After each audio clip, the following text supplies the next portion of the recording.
सतनाम बंदगी साहिब, सतनाम बंदगी साहिब। सतयुग पुरुष कबीर साहब कहते हैं, ऐसा देश देखा दीवाना और वस्तु मिले खरी। साहब कहते हैं सतयुग पुरुष, ऐसा देश, साहब कहते हैं ऐसा देश देखा दीवाना, ऐसा देश देखा दीवाना, वस्तु मिले खरी।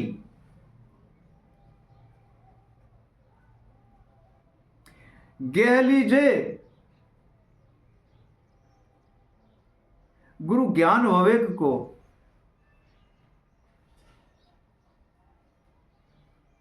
गेह लीजे गुरु ज्ञान विवेक को और पीजे अमर जड़ी। हे प्रिय सज्जनों, ऐसा देश देखा दीवाना और वस्तु मिले खरी। हे प्रिय सज्जनों, साहिब की कितनी अचरज बात है। साहिब ने क्या अचरज बात कहा है। ऐसा देश देखा दीवाना, वस्तु मिले खरी। प्रिय सज्जनों, वह सत्संग जहाँ सदगुरुदेव विराजमान हैं, जिसके मुख कमल से हमें ज्ञान और विवेक, गुरु समरण भजन और वाणी की प्राप्ति होती है, वो दीवाना देश सदगुरुदेव का सत्संग है। वह दीवाना देश सदगुरुदेव का सत्संग है। प्रिय सज्जनों, जहाँ वस्तु मिले खरी, वहाँ ज्ञान, विवेक, वैराग, सैन, शब्द, समरण, भजन और वाणी, सर्वे ही खरी वस्तु मिलती है। प्रिय सज्जनों,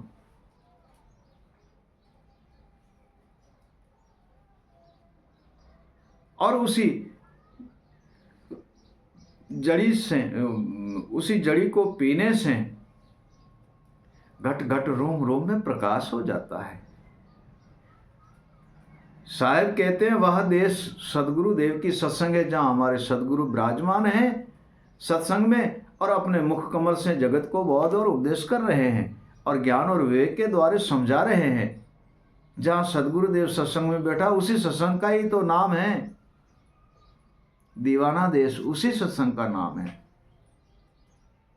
और उसी जगह से ही हमें वस्तु खरी मिलती है। तब साहब कहते हैं, साचा सौदा कर सदगुरु से पाले अमर जड़ी। सतयुग पुरुष कबीर कहते हैं, साचा सौदा कर सदगुरु से पाले अमर जड़ी। अविगत सैन है अगम निशान निर्वाचो घड़ी घड़ी।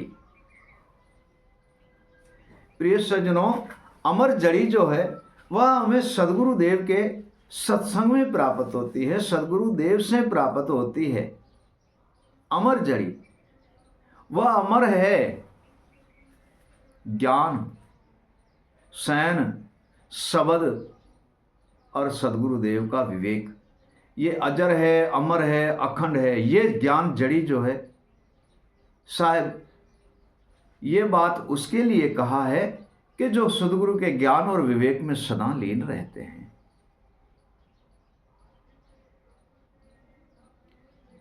ये अजर है, अमर है, अखंड है। तब साहेब कहते हैं, सुन शिखर गढ़ आप विराजे ताका दर्शन कीजे। सुन शिखर गढ़ आप विराजे ताका दर्शन कीजे। सत की सहज बिछी है ताही, सत की सहज बिछी है ताही।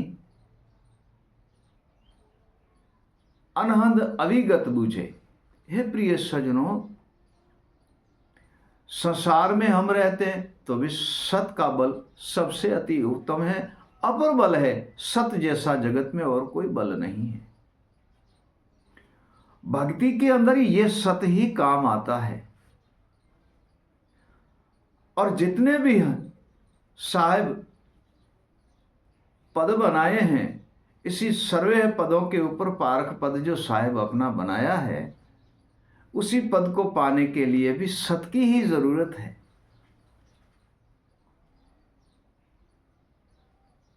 और वहां जिसके सत का एक मंडल बना हुआ है, सत की एक गढ़ बना हुआ है, सत का ही किला बना हुआ है, वहां ही सत अविगत पुरुष रहता है।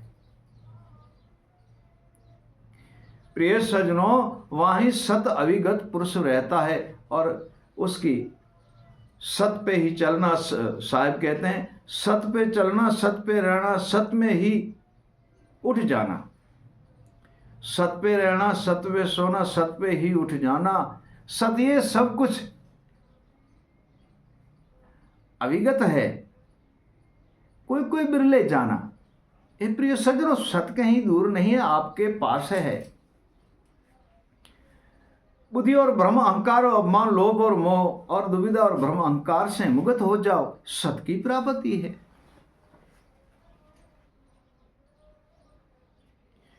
प्रिय सज्जनों, वह सत की प्राप्ति है। और जब ये वस्तु सारी प्राप्त हो जाती है सत के अंदर, एक आपको सैन समझाते हैं। एक राजा का नगर था, वहां 4 चोर आ गए चोरी के लिए।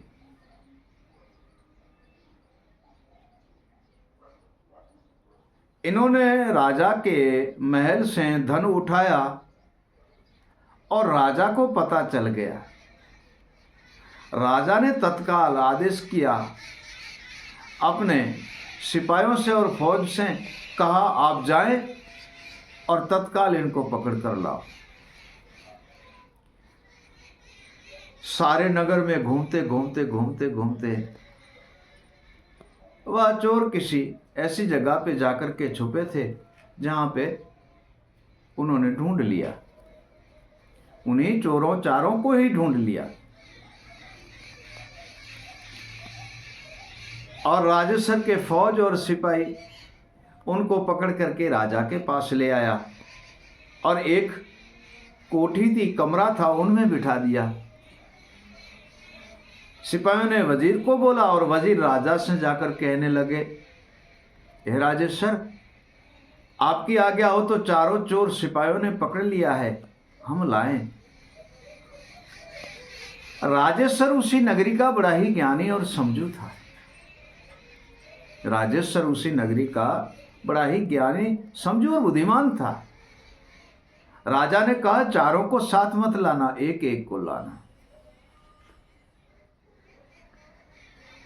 एक चोर को लेके गए राजा के पास। राजा ने पूछा, अरे भाई तूने चोरी की है? उसी ने कहा, नहीं साहब, मैंने चोरी नहीं की।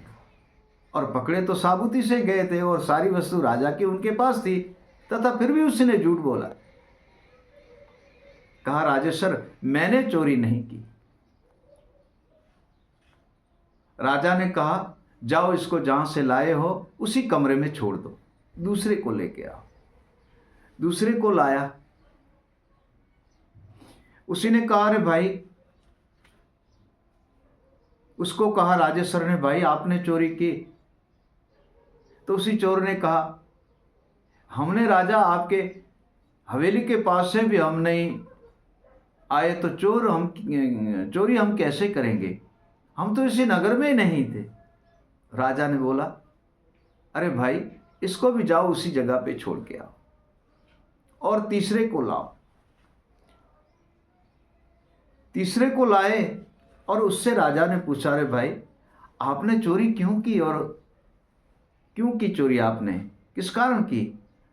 तो उसी ने कहा, हे राजा, आप तो बावले हो गए हो, आपको कोई समझ नहीं है।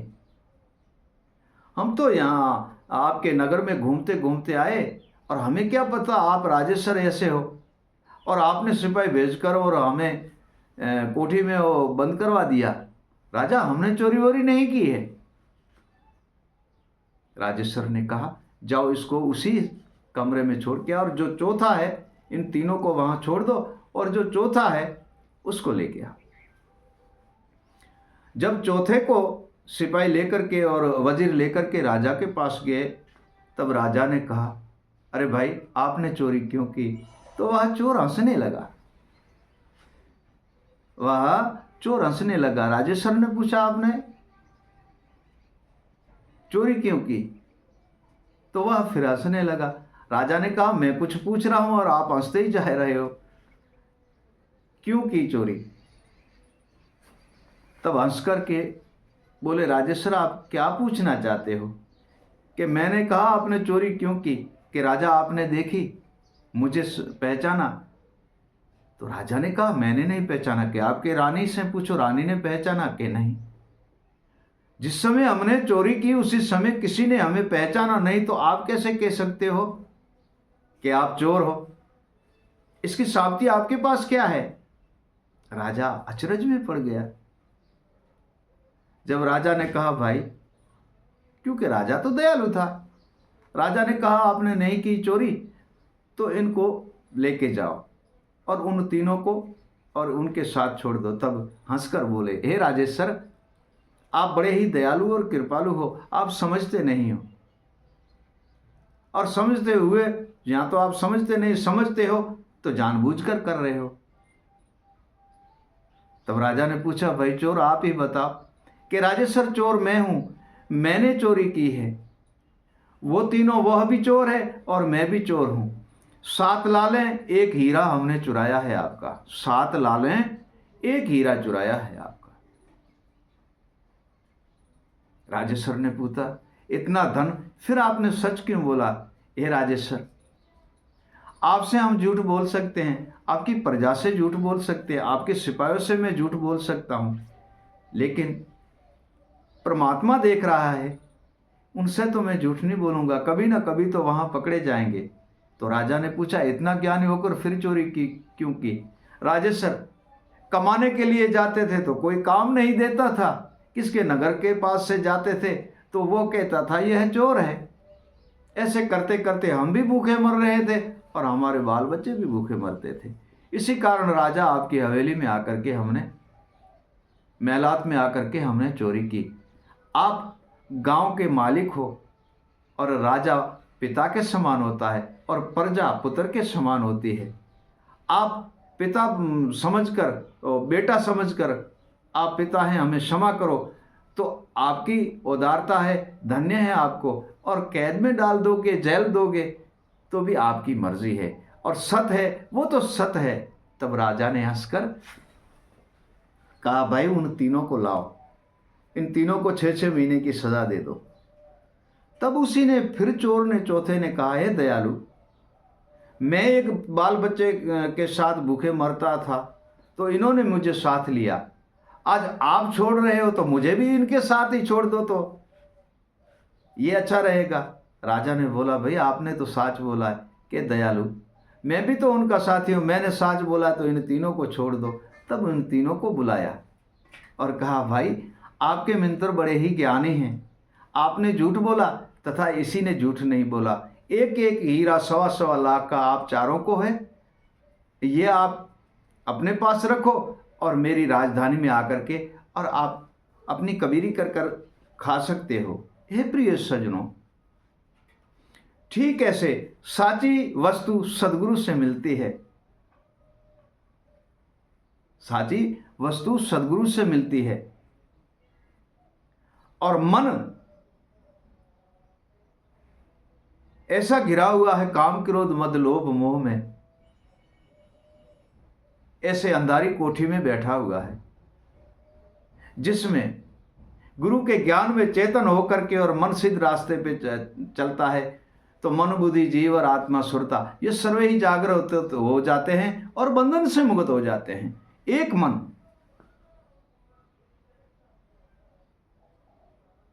और जब मन जागृत हो जाता है तो सर्वे बंधन से मुक्त हो जाते हैं। जैसे उस 4 चोरों का और राजेश्वर का उदाहरण दिया, ठीक ऐसे उनमें भी एक चेतन था, और इसी कायागढ़ के अंदर मन है, वह अप्रबल शक्ति है, वह चेतन हो जाए तो पूरे नगर को चेतन कर दे और सबको बंधन से मुक्त करके और निर्बंधन के दर्शन कराता है मन। सतनाम बंदगी साहिब, सतनाम बंदगी साहिब।